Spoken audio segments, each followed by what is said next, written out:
Father Gregory, kumusta po ang balita kay Pope Francis diyan po sa Vatikano? Ano po ang mga pinag-uusapan po ninyo ngayon na sitwasyon po ni Pope Francis? Ayan po, kasi ngayon nga, sabi mo nga, na 2:39 ng madaling araw ngayon, ang ating last na balita ay mga 7:30 yata ng gabi. So habang medyo kumakain kami, chinek ko ng konti, no, yung mga balita. At yan ang sabi ng latest ng Vatican ay may konting nagsisimula, konting slight renal na konting problema.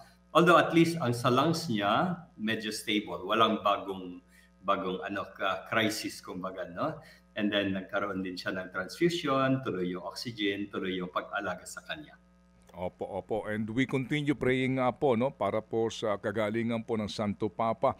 Bagamat alam po naman natin dito po sa mga bulletin po ng kanyang kalusugan na ating pong binabasa, no, meron na pong mga nagsasabi ho talaga na ito pong gantong sitwasyon ay napakaselan sa kanya pong edad.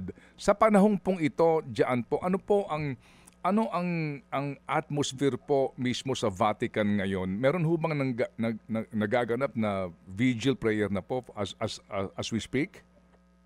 Ay, hindi naman po. Kasi Sunday nga ngayon, so maraming mga masses. Although sa bawat misa ay nagkakaroon ng mga prayers. Dito mismo sa Colegio Filipino, no, kasama natin yung ating mga kaparian dito na pinadala ng mga obispo for further training, ongoing formation, for further studies na rin. At kanina nagmisa sa amin dito ay si Cardinal Tagle ng alas 8 ng umaga.